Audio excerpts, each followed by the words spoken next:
y tenemos como tema de esta conferencia en la serie Los misterios de Dios, el origen de la bestia. Vamos a desarrollar el origen del anticristo, este personaje apocalíptico que la Biblia designa con varios nombres, pero que cuando desde hace 2600 años, el libro de Daniel, el Espíritu Santo escogió nombres de bestias depredadoras para poder relacionarlas con los imperios mundiales. Por ejemplo, Babilonia, los medos persas y los griegos, se usó el nombre del oso, del león y de un leopardo. Pero cuando llegó en el Daniel 7 a la cuarta bestia, para poder designar el cuarto imperio que a través de la historia ha comprobado que ha sido cronológicamente exacta la Biblia, el Espíritu Santo no encontró ningún animal para poder designar a este último imperio mundial y simplemente usó la palabra bestia, o sea, un animal cruel, sanguinario, depredador.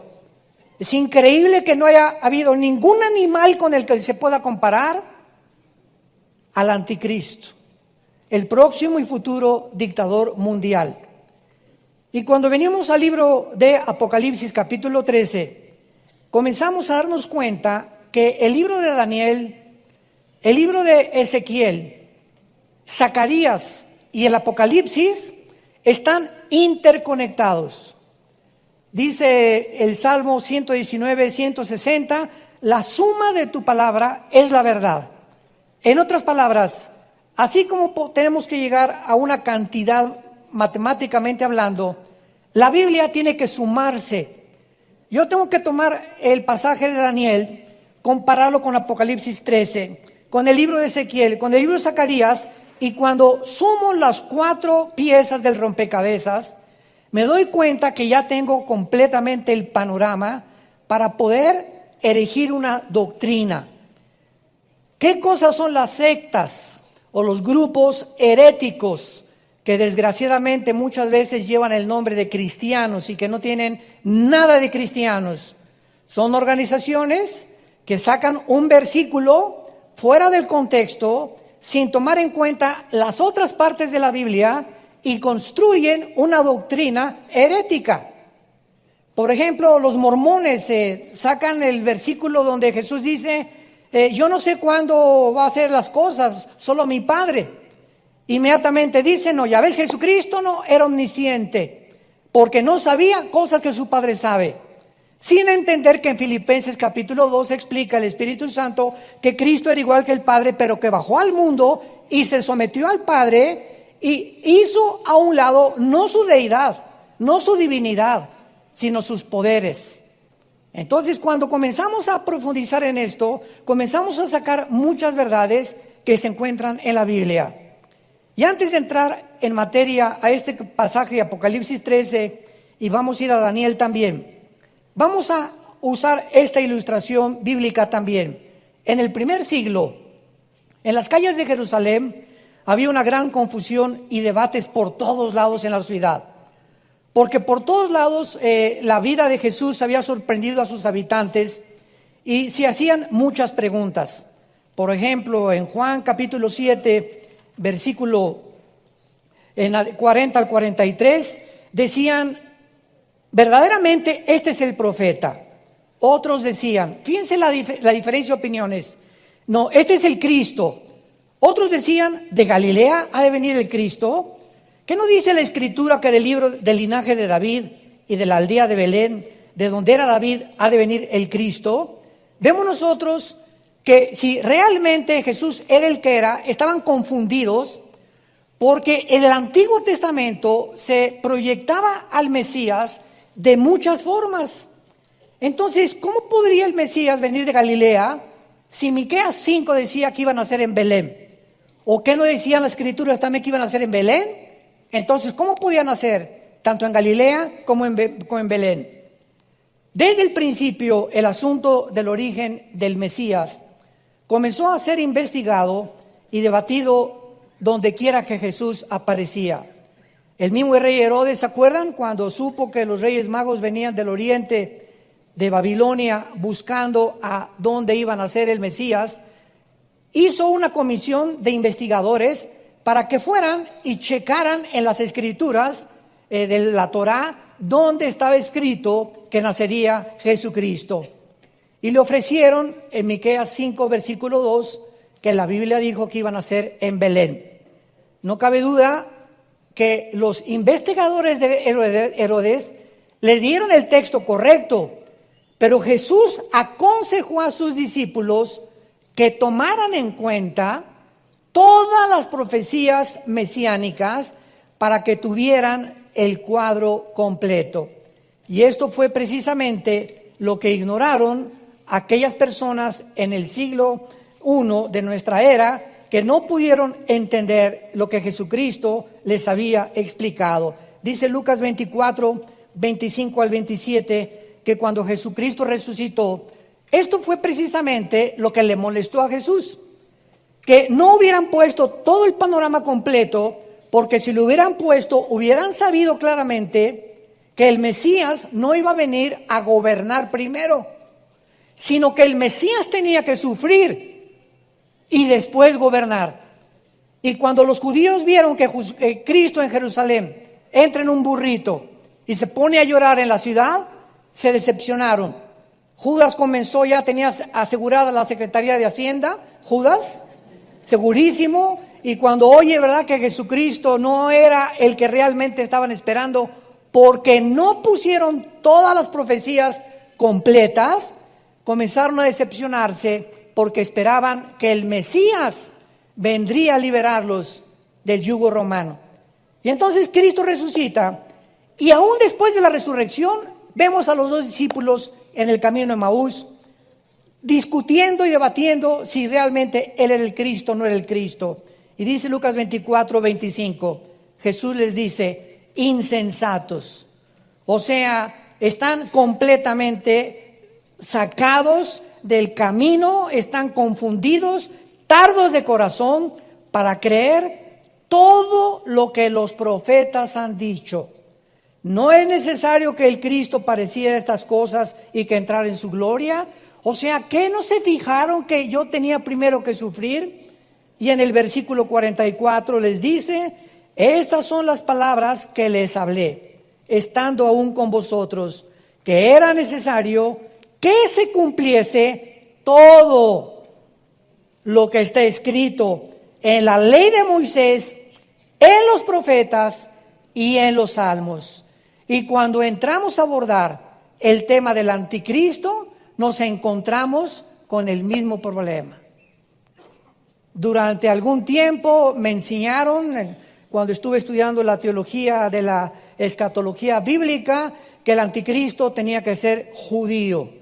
Porque en Génesis 49 dice la profecía que Jacob mencionó a sus hijos, que vendría de una de las tribus de Israel. Y que de esa tribu de Israel, de donde el anticristo iba a venir, ahí decía que iba a ser gobernante de Israel y que iba a oprimir a Israel. Después, otra profecía del anticristo, Daniel 11, 35 y 36. No, pues que el anticristo del amor de sus padres no va a hacer caso. Y decían, pues es que entonces el anticristo era hijo o descendiente de Abraham, Isaac y de Jacob. Y después que el anticristo no va a hacer caso de las mujeres, por lo cual que el anticristo va a ser un homosexual. Entonces, cuando tenemos este grupo de profecías, sin tomar en cuenta la otra forma y el otro grupo de profecías que vamos a ver en la Biblia, comenzamos a entender, mientras más cerca estamos de la segunda venida de Jesucristo, más claridad vamos a tener en las profecías bíblicas. Porque en Daniel 12 dice la Biblia que los entendidos entenderán todas las cosas. Veamos, bueno, que de Cristo se profetizó que nacería en Belén, que nacería de una virgen, que vendría del linaje de David, que llegaría a Jerusalén montado en un burrito, que sería vendido por 30 monedas de plata, que resucitaría al tercer día. Todas estas profecías, si se hubieran unido, pudo haberse resuelto la identidad del futuro Mesías, como vamos a tratar de resolver la identidad del anticristo en esta conferencia. Si hubieran puesto las profecías de Cristo, hubieran sabido que sería profeta, pero que también sería Mesías, que sería siervo, pero también rey, que sufriría, pero también vendría a la gloria, que moriría, pero volvería a resucitar, que sería el Hijo del Hombre, pero también el Hijo de Dios, que sus raíces estarían en Belén, pero también en Galilea y en Judá. Entonces, cuando solamente tomamos una parte, para que me vayan siguiendo, nos damos cuenta la necesidad de escudriñar las Escrituras. Juan 5:39, escudriñen las Escrituras, hagan pozo en las Escrituras, investiguen, indaguen, busquen. La Biblia no es un libro superficial, es un libro que contiene piedras preciosas, tesoros escondidos que Dios quiere ahorita en la época que vivimos, desenterrarlos para que podamos ver la grandeza de sus pensamientos y podamos vivir con una seguridad y una esperanza absoluta de que este libro es maravillosamente inspirado por Dios. Veamos ahora en el capítulo 13 del Apocalipsis, donde se describe de una forma muy sorpresiva el ministerio del anticristo, sin darnos cuenta que el capítulo 17 del Apocalipsis es primero que el capítulo 13. Porque en el capítulo 13 se describe el ministerio del anticristo y en el capítulo 17 se describe a la gran ramera, al sistema religioso. Entonces, ¿qué es primero? ¿La gran ramera o el control que se va a tener el falso profeta de las religiones o el gobierno del anticristo? La Biblia nos muestra claramente que los primeros 3 años y medio de los 7 años de tribulación, la gran ramera controlará a través de la religión y la persecución al mundo y a los mártires que va a asesinar. Y después la ramera en Apocalipsis 17 se retrata montada sobre una bestia que es el anticristo, dándonos a entender que el poder religioso controlará al poder político la primera mitad de la tribulación. Y ahí mismo en el capítulo 17 Apocalipsis dice que después del anticristo, cuando la ramera haya terminado su ministerio, se deshará de la ramera, la quemarán porque es una ciudad que juntará todas las religiones, y entonces el anticristo a los 3 años y medio entra al templo de Jerusalén y se erige él como Dios.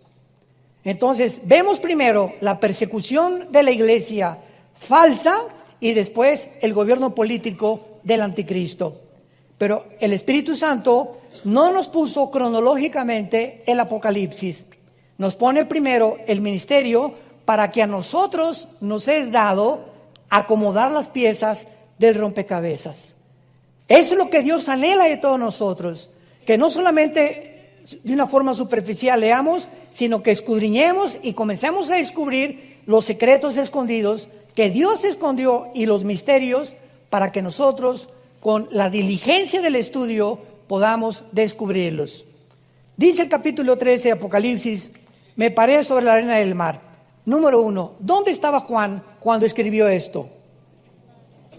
Se encontraba en una isla exiliado por el gobierno romano que se llama Patmos, la isla, junto al mar Egeo, que es a un lado, ¿verdad? O el lado occidental de Grecia.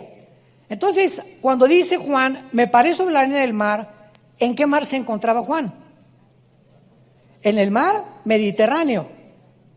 Bueno, hasta ahí ya ubicamos geográficamente a Juan. Después de que sabemos que Juan estaba en el mar Mediterráneo, cuando recibe la visión del anticristo, dice así, vi subir del mar una bestia que tenía 7 cabezas, 10 cuernos, en sus cuernos 10 diademas y sobre sus cabezas un nombre blasfemo. Vean ustedes que cuando la Biblia dice, vi subir del mar una bestia, nos damos cuenta que la ubicación geográfica, primero, de donde el anticristo será, no será del río Bravo. ni tampoco del Océano Pacífico, ni tampoco de Londres, ni del río Danubio, ni del río Nilo. No, lo primero que el Espíritu Santo nos presenta aquí es que el anticristo surgirá de una de las áreas del Mediterráneo. Durante mucho tiempo se enseñó que el anticristo saldría de Roma. ¿Por qué? Porque en Daniel 9, 25 al 27 se explica de un príncipe que ha de venir y de un pueblo que arrasó con Jerusalén en el año 70 después de Cristo. Pero cuando nos damos cuenta que los 10 dedos de la estatua de Nabucodonosor, estoy hablando ya de escatología y profecía porque creo que todos ustedes tienen principios elementales. No oigo muchos amenes. Bueno, ya para qué. El estatua de Nabucodonosor, que el sueño que él tiene es la estatua con la cabeza de oro, los brazos de plata, el vientre de bronce, las dos piernas de la estatua del capítulo 2 de Daniel eran de hierro y los dedos de los pies eran de barro mezclados con hierro. Entonces, Nabucodonosor le habla a los brujos, a los astrólogos, a los magos, porque desde la antigüedad todos los gobernantes, un 90%, han tenido asesoramiento de chamanes y de brujos. Han buscado siempre a través del ocultismo que les digan cómo está el gobierno o hasta dónde van a ir. Entonces todos los brujos fracasaron y Daniel recibe de Dios la interpretación del sueño de Nabucodonosor. Sabemos que este sueño lo puso Dios. Y en este sueño le dice Dios Daniel a Nabucodonosor: tú eres la cabeza de oro, Babilonia, porque Daniel se encontraba en el imperio babilónico. Los brazos y el pecho de plata es otro reino que seguirá al tuyo. Y de acuerdo a la Biblia, damas y caballeros, señores sociólogos y historiadores que nos escuchan, de acuerdo a la Biblia, cronológicamente la historia corrobora que así fue como se sucedieron los imperios mundiales. Entonces le dice Dios a Daniel: después de ti vendrá otro reino, otro imperio, que fueron, ¿quiénes? Los medos y los persas. Hicieron una alianza media contra Persia, que es ahorita Irán. El nombre de Irán en la Biblia es Persia. En 1935 le cambiaron el nombre a Irán o República Islámica de Irán. Y después vendrá otro imperio que es el bronce del vientre. ¿Quién siguió de los medos y los persas, señores historiadores? El imperio de los griegos, Alejandro el Magno, que a los 21 años de edad muere su padre Filipo y conquista casi el sur de Europa, el norte de África y casi todo el Medio Oriente. Y le dice Daniel al rey Nabucodonosor: y las piernas será un cuarto reino fuerte, tremendo, que pisoteará completamente todo. Y los 10 dedos de barro será el último imperio mundial, porque el barro no se mezcla con el hierro, así como el hierro con el barro. Y en ese momento Daniel le dice: y una piedra viene del cielo y golpeó la estatua en los pies y se derrumbó Babilonia, los medos y los persas, Grecia, Roma y el imperio del anticristo, representado por los 10 dedos de la estatua de Nabucodonosor. ¿Por qué los 10 dedos de la estatua de Nabucodonosor representan el imperio final del anticristo? Porque date cuenta los metales: oro, plata, bronce, hierro, hierro mezclado con barro. ¿Ven ustedes cómo se van diluyendo los metales? En otras palabras, los gobiernos, de acuerdo a la Biblia, irían de arriba hacia abajo. No habría evolución de los sistemas de gobierno del ser humano. Llegarían completamente a un punto donde se iban a desintegrar, a confundir y a mezclarse unos con otros, exactamente como lo estamos viendo en el siglo XXI. ¿Qué es el siglo XXI? Pues un siglo donde después de la Segunda Guerra Mundial, en el siglo XX, vino la democracia con Estados Unidos de Norteamérica.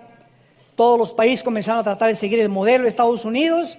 Después el comunismo cae, 1989-90, el muro de Berlín que separaba la Alemania occidental de la oriental es derribado, y después de que acaba el comunismo, cuando Gorbachev demuestra que es un fracaso como ideología, no sirvió para nada el comunismo, fueron millones de muertes bajo este régimen. Entramos al siglo XXI, vuelve Putin a resurgir ya no el comunismo. China comunista tampoco es comunista, es comunismo capitalista.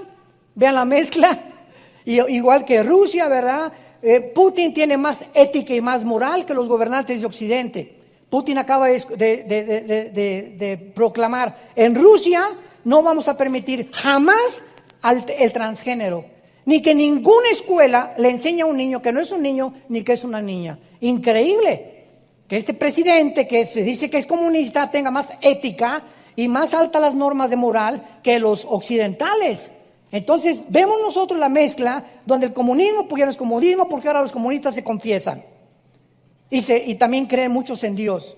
Cuando el comunismo, las bases del comunismo que Marx y de Engels, que llevó a cabo Lenin, en 1917 con la revolución bolchevique, las bases del comunismo, escúchame esto: tú, para que fueras comunista, porque yo fui comunista y milité en el Partido Comunista antes de ser cristiano, entonces conozco perfectamente bien la dialéctica materialista y el socialismo comunista, que es una mezcla y es un barniz nada más. Para ser comunista, número uno, no podías creer en Dios, porque la base del comunismo es el ateísmo.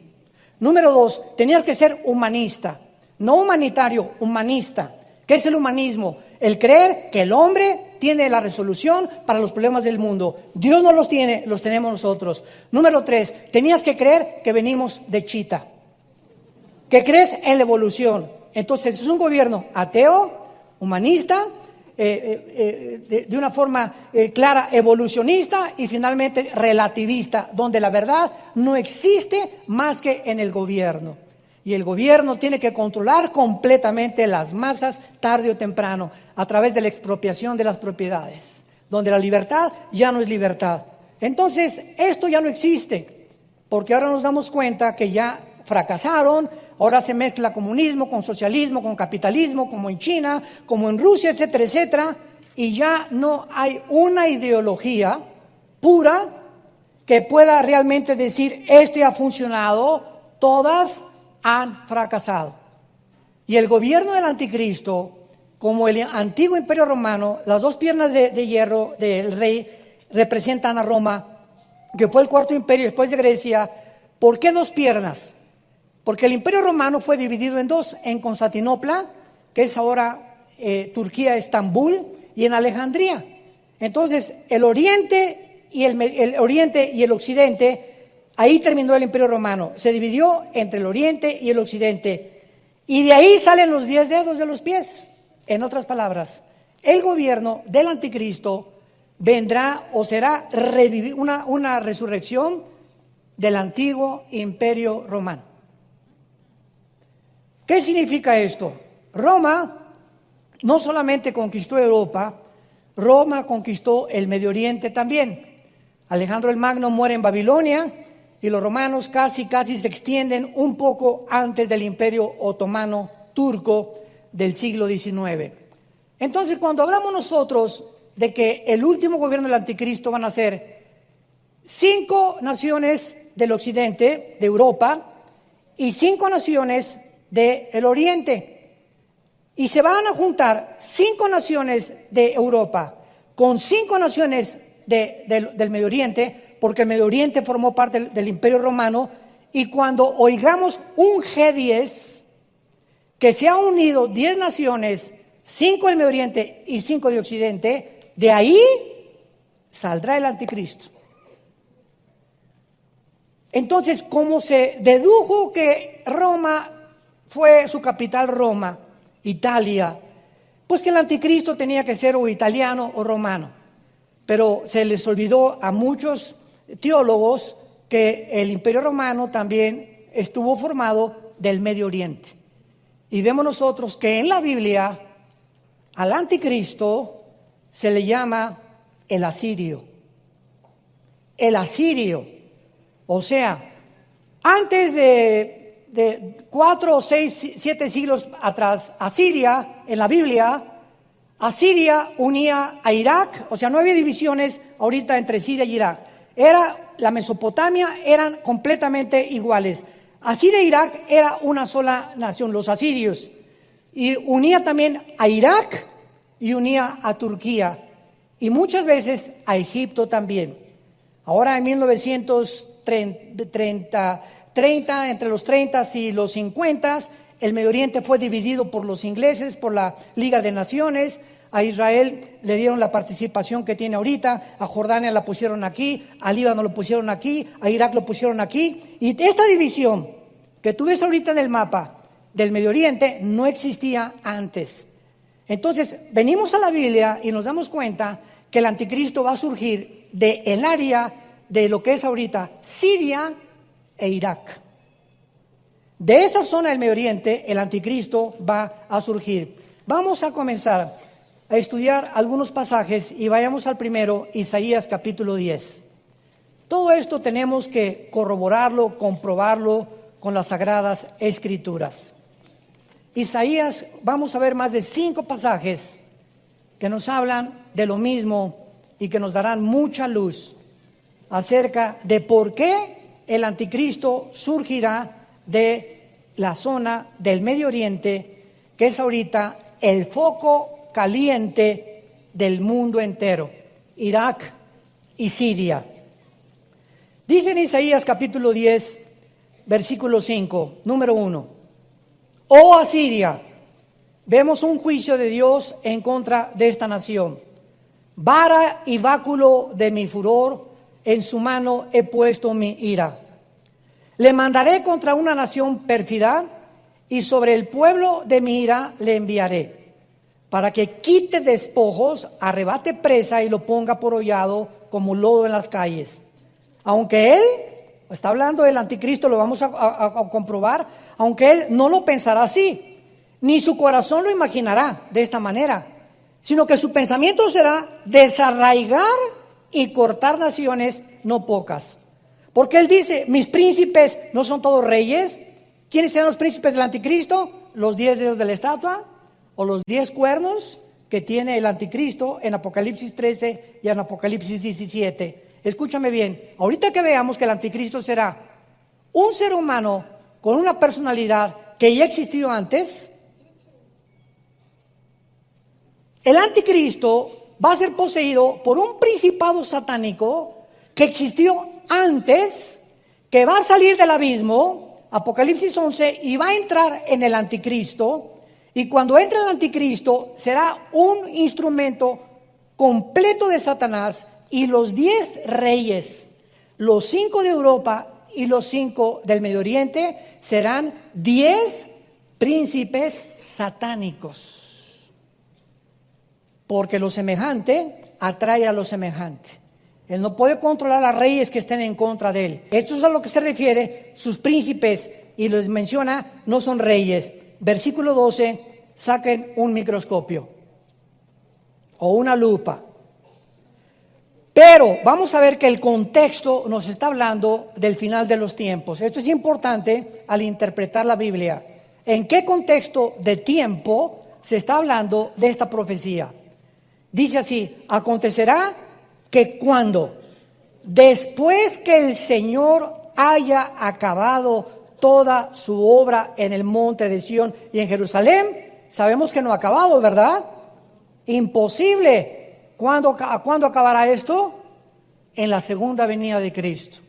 Cuando Dios haya acabado, entonces castigará el fruto de la soberbia del corazón del italiano, del inglés, del que salió del clan de Pantla, del rey de Asiria y la gloria de la altivez de sus ojos.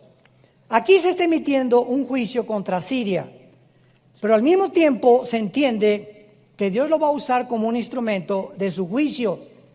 Pero en el versículo 12 que acabamos de leer se nos revela claramente que hasta después, cuando venga la culminación de la historia, Dios va a castigar al rey de Asiria. Es claro que si Dios no ha terminado todavía, culminará con la segunda venida de Cristo, el rey de Asiria será castigado. ¿Quién es ese rey de Asiria? Que cuando venga Jesucristo lo va a destruir. Y según de Tesalonicenses 2 dice la Biblia, el apóstol Pablo, que se manifestará aquel inicuo con señales y milagros prodigios mentirosos, refiriéndose al anticristo, a quien el Señor destruirá con el resplandor de su venida. Y Apocalipsis 19 del 11 en adelante, y vi a un caballo blanco que venía del cielo, montado el Verbo de Dios, a hacer justicia contra las naciones. ¿A quién viene a castigar? Al rey de Asiria. Y sabemos claramente, por lo que vamos a seguir leyendo, que entonces se está refiriendo al anticristo. Vayamos ahora a Isaías 14, versículo 25, donde se vuelve a emitir el mismo juicio otra vez. Y dice Isaías 14, 25, quebrantaré al asirio en mi tierra. O sea, será un líder que se levantará, tratará de desarraigar a las naciones y que será destruido hasta la segunda venida de Jesucristo. Pero no solamente eso, sino se nos dice la ubicación geográfica donde el anticristo va a ser destruido: en Jerusalén, en Israel, en la tierra de Dios. Y en mis montes lo hallaré, su yugo será apartado de Dios y su carga será quitada de su hombro. Aquí se vuelve a emitir el mismo juicio. Dios castigará al asirio en Israel, por lo que en ese tiempo Israel descansará de su azote.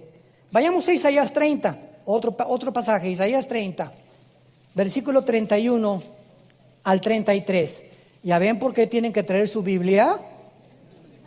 ¿Ya ven? Isaías 30, del 31 al 33. Pongan mucho cuidado. Porque Asiria, que hirió con vara, con la voz de Jehová será quebrantada. Y cada golpe de la vara justiciera que asiente Jehová sobre él, será con panderos, con arpas y en batalla tumultuosa y peleará contra ellos. Porque Tofet, ¿saben ustedes qué es Tofet? Apúntalo en tu Biblia, el lago de fuego. Tofet es la palabra hebrea que se da en el Antiguo Testamento para el lago de fuego. Porque el lago de fuego o el Tofet ya de tiempo está dispuesto y preparado ¿para quién?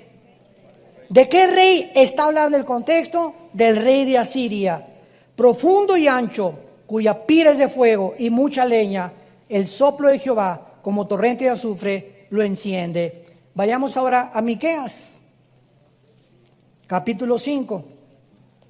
Miqueas, capítulo 5, versículos del 5 al 6.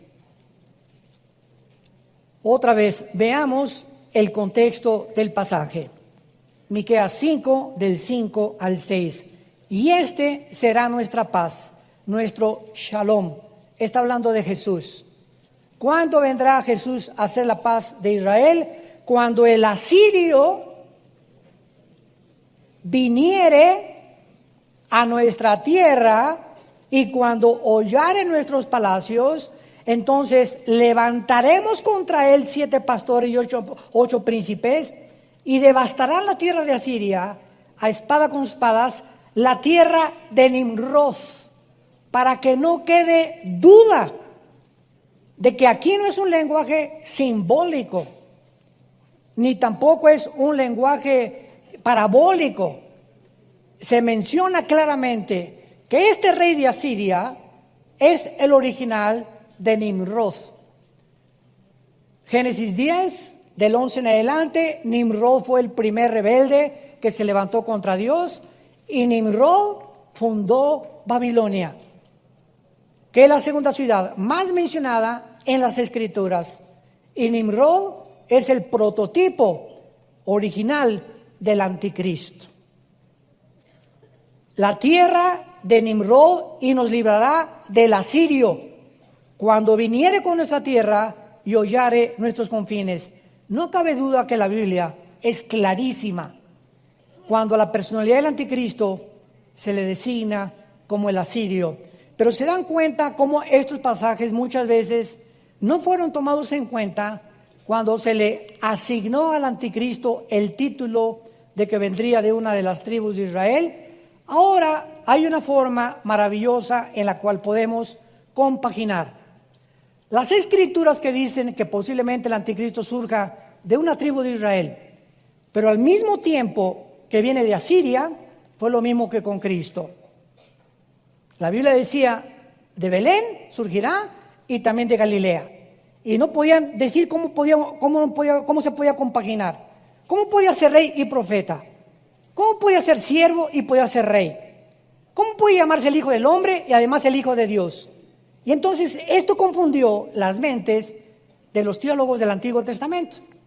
Pero vean ustedes, antes de pasar a darnos el final estocada, en el libro de Ezequiel capítulo 31, hay una revelación maravillosa, escondida detrás de las páginas que Dios quiere escondernos y que nos quiere revelar.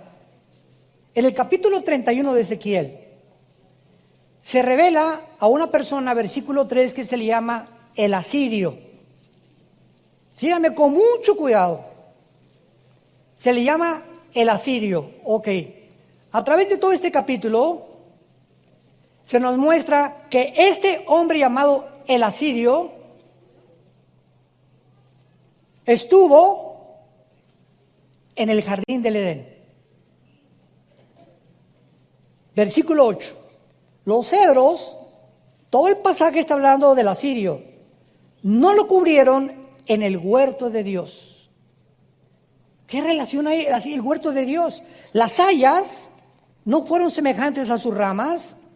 En el huerto de Dios fue semejante a él en su hermosura. ¿De qué manera el Espíritu Santo está ubicando al asirio en el huerto de Dios?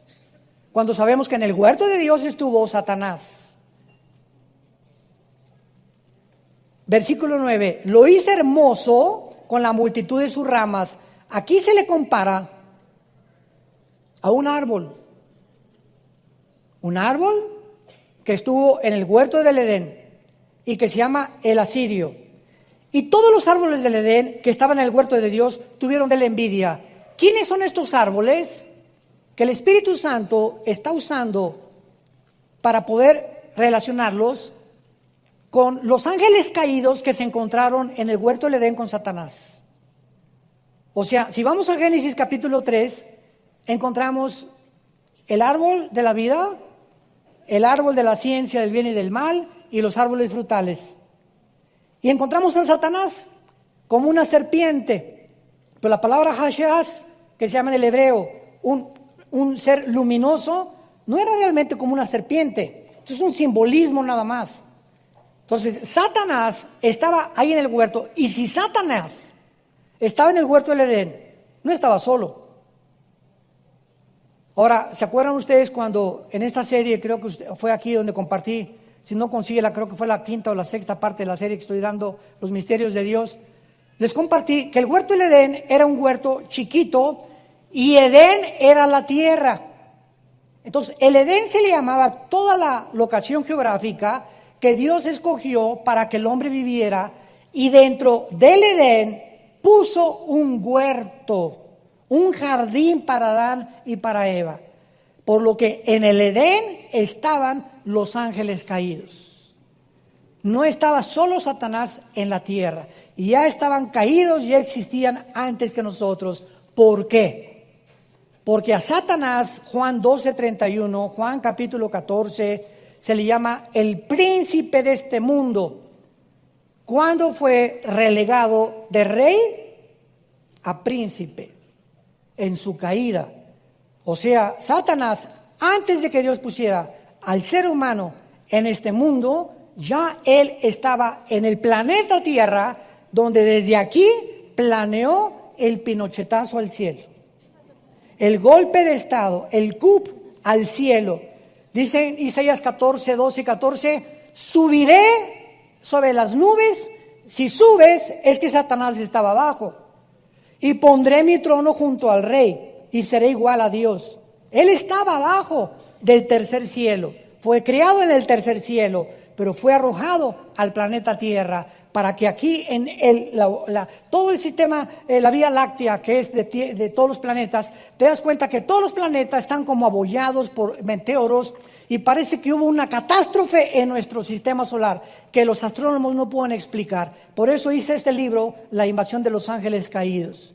Porque lo que los astrónomos, lo que los investigadores, sociólogos, antropólogos, etcétera, etcétera, quieren investigar a través de la ciencia, nunca van a llegar a penetrar el mundo espiritual escondido en las páginas de la Biblia. Y estas cosas, acuérdense ustedes que cuando Cristo contaba parábolas, agarró a los discípulos y se lo trajo para acá y les dijo: la gente no entiende lo que estoy diciendo, pero a ustedes les es dado, Mateo 13, conocer los misterios del reino de Dios. Y a ti, y a ti, y a ti, y a ti, y a ti, y a ti, y a mí, Dios nos da el privilegio de revelarnos sus misterios en la palabra.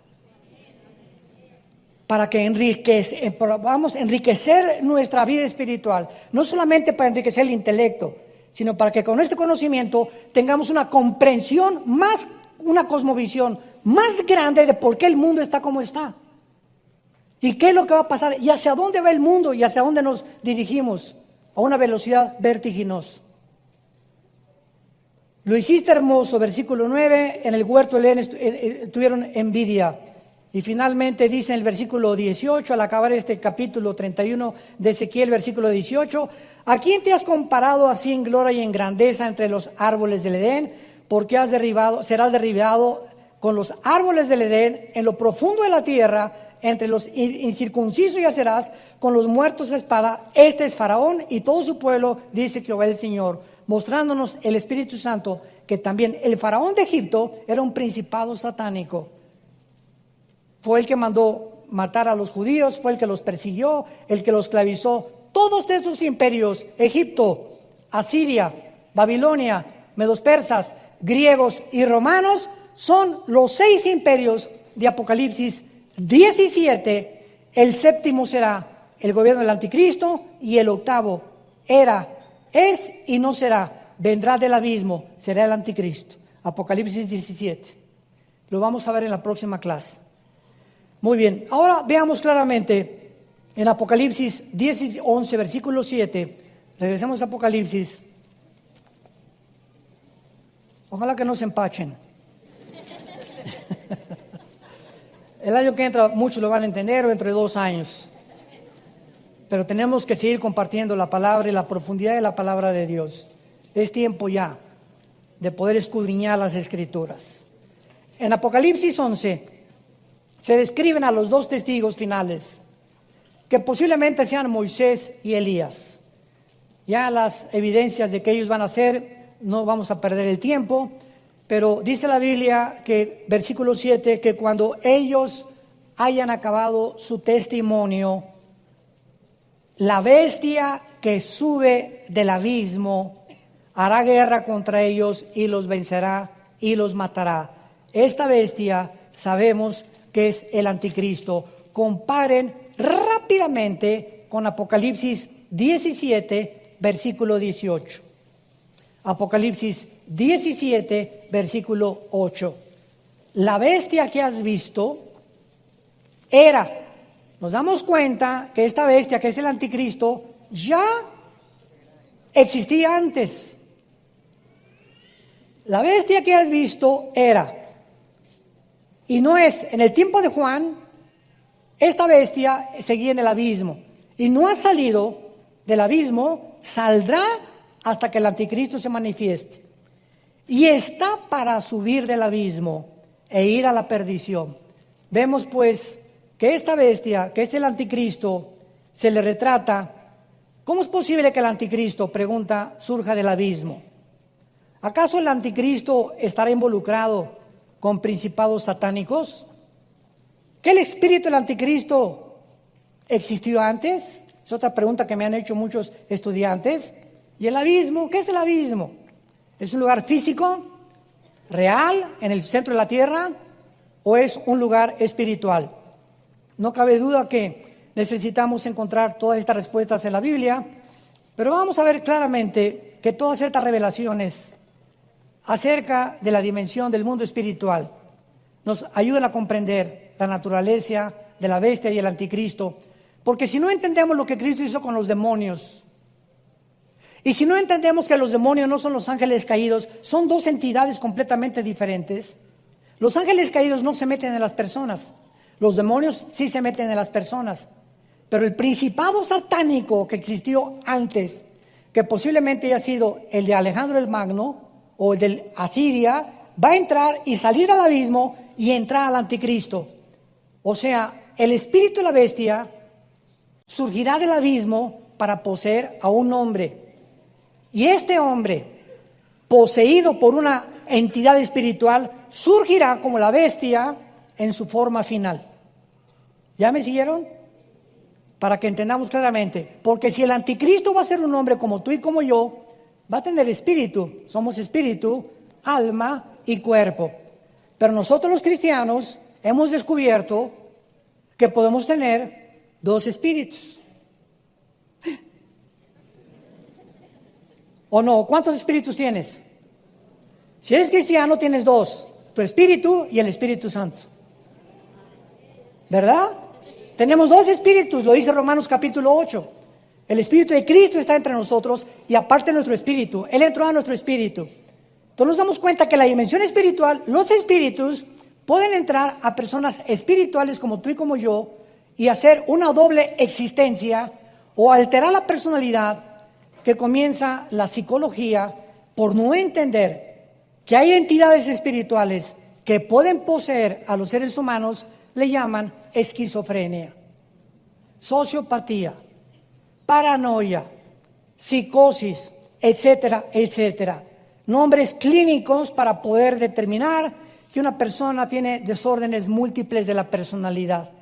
Y pues como los psicólogos y los psiquiatras, no quiero ofenderlos, pero simplemente no hay una medicina para un esquizofrénico, ni para un paranoico, ni para un psicótico, ni para un sociópata, más que chochos,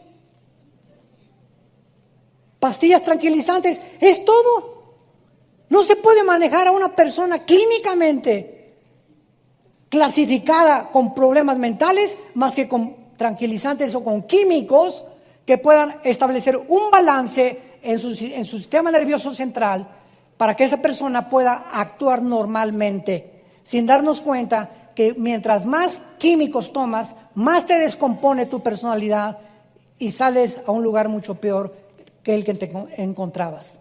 Porque la ciencia no puede dar la solución a la sangre de Jesucristo, que es la que nos limpia de toda situación del pasado y del presente, si nos mantenemos una vida en santidad.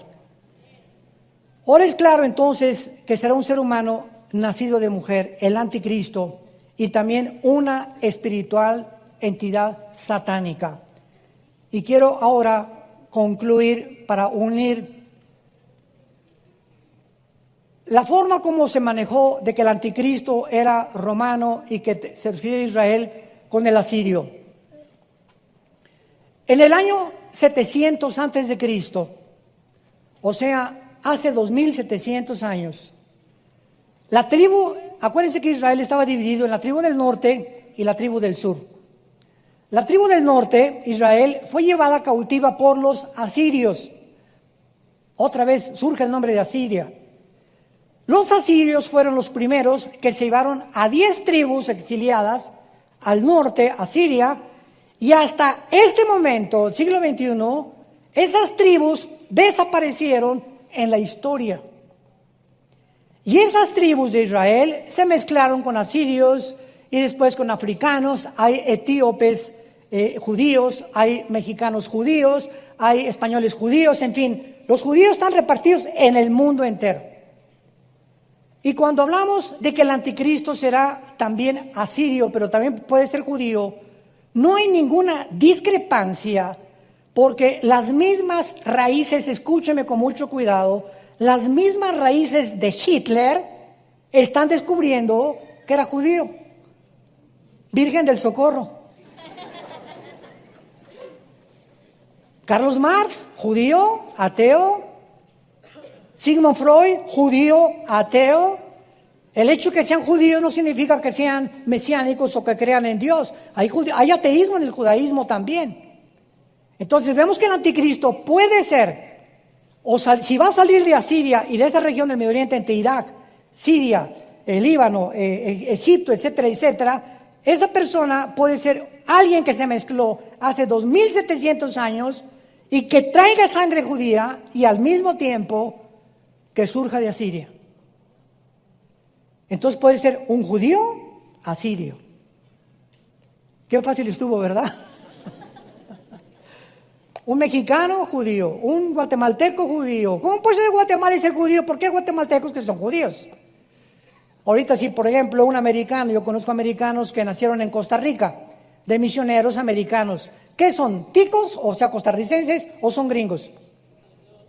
Pues son de los dos, ¿verdad? Porque nacieron en Costa Rica, pero su origen es Estados Unidos de Norteamérica. Ni tampoco Estados Unidos de Norteamérica, porque no hay ningún original en Estados Unidos de Norteamérica. Todo Estados Unidos está poblado por inmigrantes. Los únicos gringos son los apaches, los Sioux, los Cherokees, las tribus indígenas que entraron por el estrecho de Bering de Asia, porque descienden de Sem, todos los indígenas desde aquí hasta el Amazonas, todos descienden de Sem, del segundo hijo de Noé, y entraron y poblaron, y son los aztecas, las caltecas, los Sioux, los en Guatemala, los mayas, todos ellos, chichimecas, etcétera, etcétera. Todo Sudamérica fue poblado por la tribu de los semitas, y todos los demás son inmigrantes en Estados Unidos. Y cuando comenzamos a tener todo este panorama, podemos armar ya un rompecabezas y entender, porque muchas veces nos confundimos en la Biblia, pareciendo que esta parte contradice esta parte. No hay contradicción. Hay que seguirle investigando, rascando, para descubrir realmente lo que Dios quiere darles a los diligentes, a los Josés, a los Danieles del siglo XXI. Te damos gracias, Señor, por tu palabra maravillosa, que es verdad. Gracias, Señor, por tu revelación que podemos nosotros discernir solo con tu Espíritu.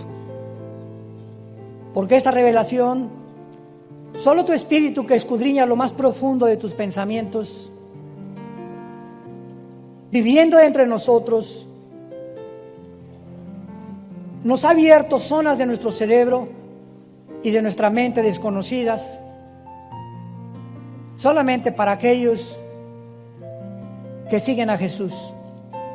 A ustedes les es dado conocer los misterios del reino de Dios.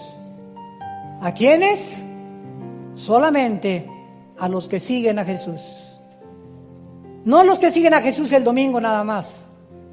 A los que lo siguen el lunes, el martes, el miércoles, el jueves y todos los días de la vida.